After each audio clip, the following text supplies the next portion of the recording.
আল্লাহ 114টা সূরার প্রায় 29টা সূরা এরকম কাটা কাটা অক্ষর দিয়ে শুরু করেছেন। সুবহানাল্লাহ নাই?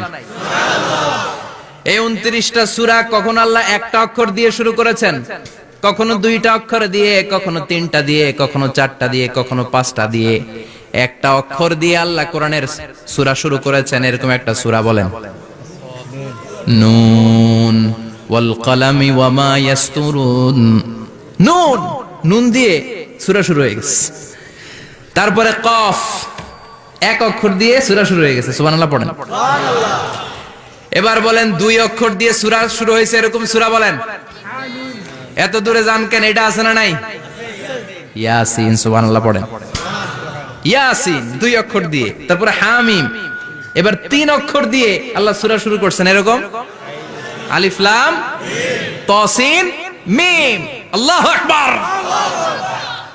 আবার 4টা অক্ষর দিয়ে সূরা শুরু হয়েছে এরকম আছে না নাই? হাফেজ সাহেব কোন? আলিফ লাম মিম রা, আলিফ লাম মিম সাদ আছে না নাই? আবার 5টা কাটা অক্ষর দিয়ে সূরা শুরু হয়েছে এরকম সূরাও আছে না নাই? সূরা মারিয়ামের শুরুতে কি আছে? কাফ হা ইয়া আইন সাদ। সুবহানাল্লাহ পড়েন। এরকম প্রায় 29টা সূরা আল্লাহ কাটা কাটা অক্ষর দিয়ে শুরু করেছেন। কোন বাক্য দিয়ে নয়, কোন শব্দ দিয়ে নয়। কি দিয়ে? হারফ দিয়ে। হারফ, এই হারফগুলোরে বলে হুরুফ আত-তাহাজ্জি বা হুরুফ আল-মুকাত্তাআত, কাটা কাটা অক্ষর। মনে রাখবেন কোরআনের আয়াতগুলো 2 ভাগে বিভক্ত, একটা মুহকাম, একটা মুতাশাবিহ। মুহকাম মানে যেগুলোর অর্থ আমরা জানি, যেগুলোর ব্যাখ্যা আমরা জানি, যেটার ইন্টারপ্রিটেশন, এক্সপ্লেনেশন আমাদের জানা আছে। আর মুতাশাবিহ আমরা অর্থ জানি না, আমরা ব্যাখ্যা জানি না, এটা দিয়ে আসলে কি বুঝাইছে আমরা কেউ জানে না। জানে একজন, চিল্লায় বলেন তিনি কে? আল্লাহ বললেন, ওয়া ইন কুনতুম ফি রাইবিম মিম্মা নাযালনা আলা আবদিনা ফাআতু বিসূরাতিন মিন মিসলিহি ওয়াদউ শুহাদাআকুম মিন দুনিল্লাহি ইন কুনতুম সাদিকিন। আল্লাহ বললেন, ও জাহেলি যুগের লোকেরা, শোনো শোনো, এত আরবি কবিতা বানাতে পারো, এত গল্প লিখতে পারো, আরবিতে এত নোবেল বানাতে পারো, উপন্যাস বানাতে পারো, আর্টিকেল লিখতে পারো। আমার নবীর উপর যে কোরআন আমি নাজিল করেছি, এই কোরআনের ব্যাপারে অন্তরে যদি কোনো সন্দেহ থাকে, বাপের বেটা হলে পারলে কোরআনের মতো একটা সূরা বানিয়ে নিয়ে আসো। পারছে? কিয়ামত পর্যন্ত কেউ পারবে? বিশ্বনবী যেই জামানাতে এসেছিলেন, ওই জামানায় আরবি ভাষা সাহিত্যের উৎকর্ষতা সাধিত হয়েছিল। আরবি ভাষার এতটা উৎকর্ষ পৃথিবী কখনো দেখে নাই। কবিতা, গদ্য, পদ্য, গল্প, উপন্যাস, রচনা, প্রবন্ধ, আর্টিকেলের শৈলাপ। এই ভাষা সাহিত্যিকদের চোখে আঙ্গুল দিয়ে আল্লাহ বুঝাতে চাইলেন, এত অর্থ করতে পারো, এত ব্যাখ্যা জানো, এত বড় বড় বুলিয়া ওড়াও, এত কিছু তুমি জানো, তাহলে বলো ইয়াসিন অর্থ কি? সুবহানাল্লাহ কইবেন না? তাইলে বল, নুন অর্থ কি? কফ মানে কি? আলিফ লাম রা মানে কি? ফাবুহিতাল্লাযী কাফার। কেউ জানে না, কেউ উত্তর দিতে পারে না। কোন সুবহানাল্লাহ। এটা কোরআনের মুজিজা, এটার অর্থ কেউ জানে না। আর এগুলোর অর্থ নিয়ে খোঁচাখুচি করাও ঠিক না। তবে মুফাসসিরিনে ইকরাম এগুলোর কিছু অর্থ সম্ভাব্য বলার চেষ্টা করেছেন। যেমন ইয়াসিনের অর্থ ইবনে আব্বাস বলেছেন, এর অর্থ হতে পারে ইয়া ইনসান, হে মানুষ। সুবহানাল্লাহ পড়েন।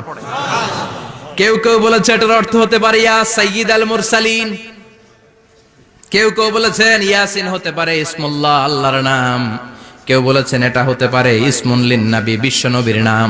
আবার কেউ কেউ বলেছেন ইয়াসিন হতে পারে এই কোরআনে কারিমের একটা নাম। কোন সুবহানাল্লাহ।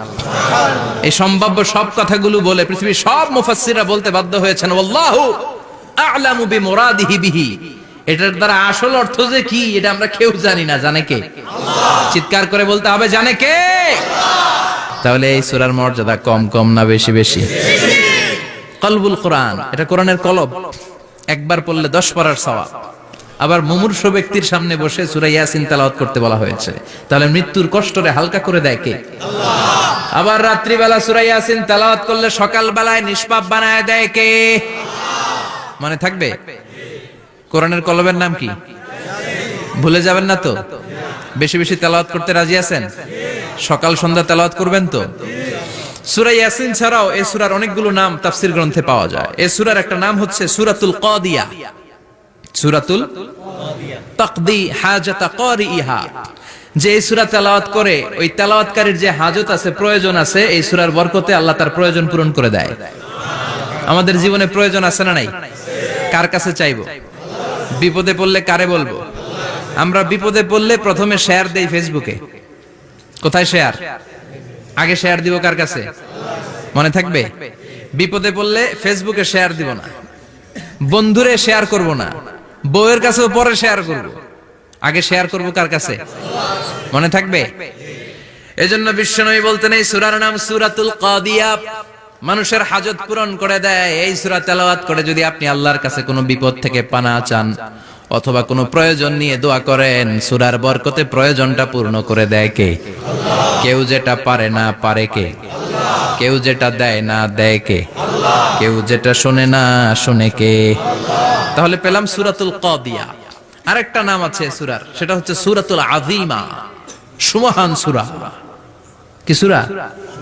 সুমহান, আযীমা। এই আযীম আর আযীমা এই শব্দ দুইটা অনেক দামি, আল্লাহ যে কোনো জায়গায় ব্যবহার করেন নাই। বিশ্বনবীর চরিত্রের উপমা দিতে যে আল্লাহ আযীম শব্দ বলেছেন, তাই না?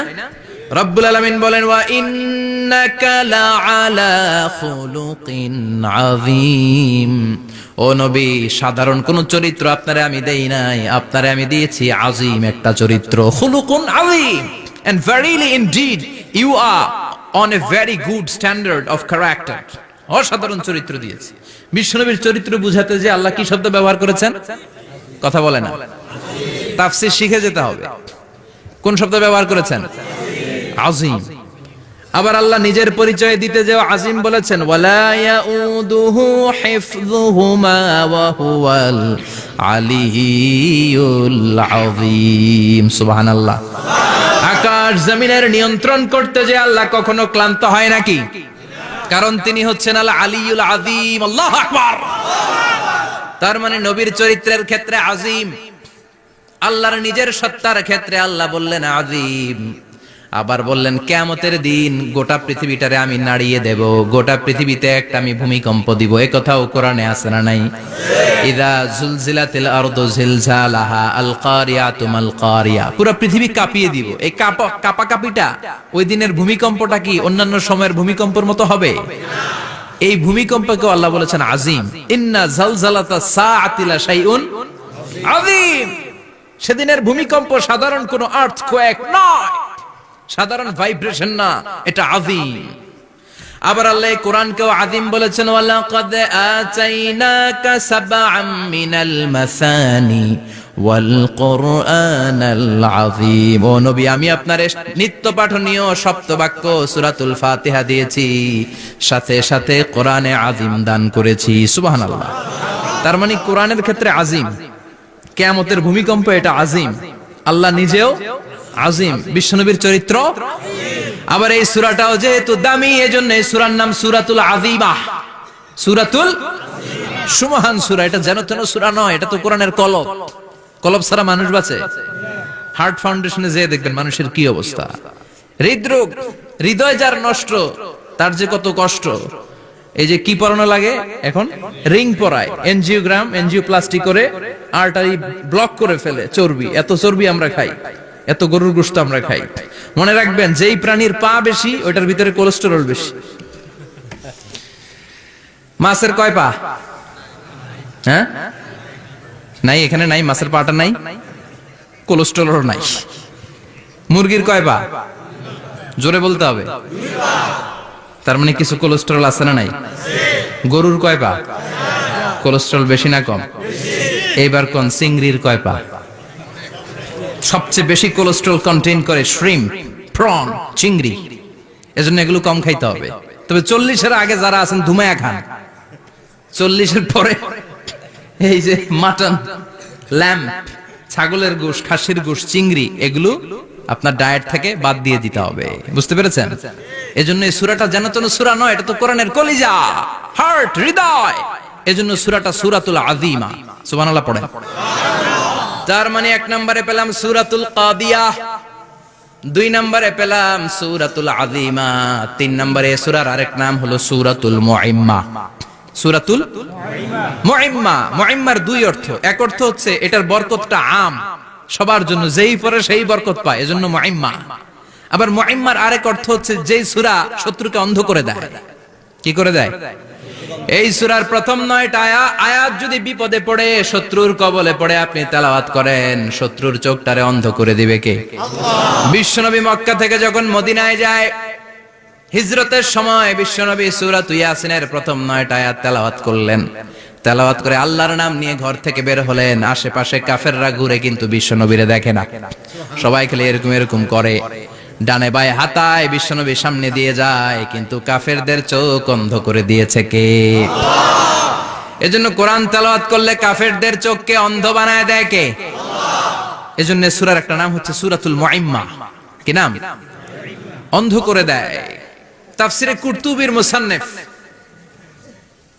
ইমাম আল কুরতুবি, উনাকে জালিম বাদশা বন্দী করেছিল। ওনার তাফসিরে এসেছে উনি শক্তিশালী লোক ছিলেন, জেলখানা ভেঙে বাঁচার জন্য দিয়েছে দৌড়। উনারেও ধরার জন্য জালিম বাদশার সৈনিকেরা ঘোড়া নিয়ে রওনা হয়েছে। উনিও দৌড়ায়, ঘোড়াও পেছন থেকে আসে। ওমিয়া মানুষ কি ঘোড়ার দৌড়ের সাথে পারে? উনি হাঁটতে হাঁটতে হয়রান হয়ে এক বালুর ময়দানে যে ধপাস করে পড়েছেন।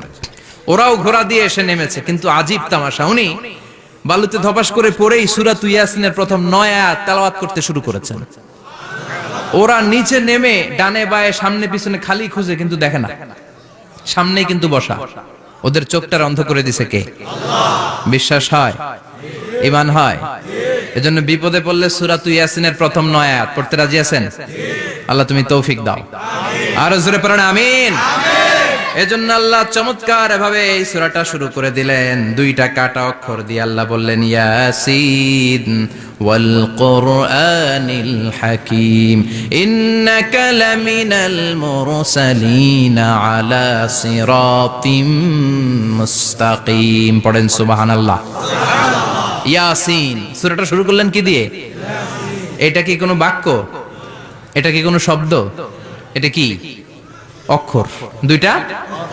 প্রথম অক্ষরের নাম, দ্বিতীয়টা আওয়াজ করে বলেন, প্রথম অক্ষরটার নাম, দ্বিতীয়টা। খুব চমৎকার না?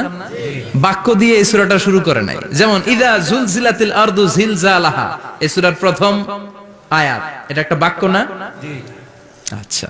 ওয়াদ-দুহা ওয়াল-লাইলি ইযা সাজা, বাক্য না? কিন্তু ইয়াসিন, এটা কি কোনো বাক্য? এটা কি কোনো শব্দ? না, এটা কাটা 2টা অক্ষর। সুবহানাল্লাহ পড়েন। তাহলে ইয়াসিন মানে আমরা জানি না, ইয়াসিনের অর্থ আমরা ছেড়ে দেব কার উপর? এরপর আল্লাহ বললেন ওয়াল কুরআনিল হাকীম, প্রজ্ঞাময় বিজ্ঞানময় কোরআনের শপথ। ওয়াল কুরআনিল হাকীম, বিজ্ঞানময় প্রজ্ঞাময় কোরআনের শপথ বা কসম। ওয়াল কুরআনিল হাকীম, যে ওয়া, এই ওয়াটারে আরবিতে বলে ওয়া আল কাসামিয়া। কি বলে? ওয়া আল কাসামিয়া, কসম কাটার জন্য আল্লাহ এই ওয়া ব্যবহার করেছেন। যত জায়গায় কোরআনে আল্লাহ কসম কেটেছেন, ওই কসমের শব্দটার আগে ওয়া আছে না নাই? ও মিয়া, কোরআনে আল্লাহ সময়ের শপথ করেছেন, কসম কেটেছেন, যুগের কসম কেটেছেন। যুগের সময়ের আরবি হলো আল আসর। এই আসরের আগে ওয়া আছে না নাই? কি বলছে আল্লাহ? ওয়াল আসর, ওয়াল। আবার 3 ফলের কসম আল্লাহ কোরআনে কেটেছেন, কি বলেছেন? ওয়াত-তিন, মানে 3-এর কসম। জাইতুনের কসম কেটেছেন, বলেছেন ওয়াজ-জাইতুন। তুর পাহাড়ের কসম কেটেছেন, বলেছেন ওয়াতুরে সিনিন। যত জায়গায় কসম তত জায়গায় ওয়াও আছে না নাই? পাহাড়ের নামে কসম কেটেছেন, আল্লাহ বলেছেন ওয়াতুর। সূর্যের নামে কসম কেটেছেন, আল্লাহ বলেছেন ওয়াশ-শামসি ওয়াদুহাহা। সুবহানাল্লাহ কইবেন না? ফজরের নামে কসম কেটেছেন, কি বলেছেন? ওয়াল ফাজর। জিলহজ মাসের প্রথম 10 রাতের কসম কেটেছেন, কি বলেছেন? ওয়ালায়ালিন আশর। জোর আর বেজরের কসম কেটেছেন, আল্লাহ বলেছেন ওয়াশ-শাফঈ ওয়াল ওয়াতর। সূরা ইয়াসিনে কাটা কাটা 2টা অক্ষরের পরে রব্বুল আলামিন কোরআনের কসম কেটেছেন। এজন্য আল্লাহ বলেছেন ইয়াসিন ওয়াল কুরআনিল হাকীম। ইয়াসিন ওয়াল কুরআনিল হাকীম, প্রজ্ঞাময় বিজ্ঞানময় কোরআনের শপথ। কোরআনের মধ্যে বিজ্ঞান আছে না নাই? বেশি না কম? বিশ্বাস হয় না? নাস্তিকদের কথা বিশ্বাস হয়? নাস্তিকরা বলে কোরআনের মধ্যে বিজ্ঞান নাই, কোরআনের মধ্যে সায়েন্স নাই, কোরআনের ভেতরে টেকনোলজি নাই। কিন্তু কোরআন বলে এমন কিছু নাই মানুষের প্রয়োজনীয় এমন কিছু নাই যেটা আমার ভিতরে নাই। আল্লাহু আকবার।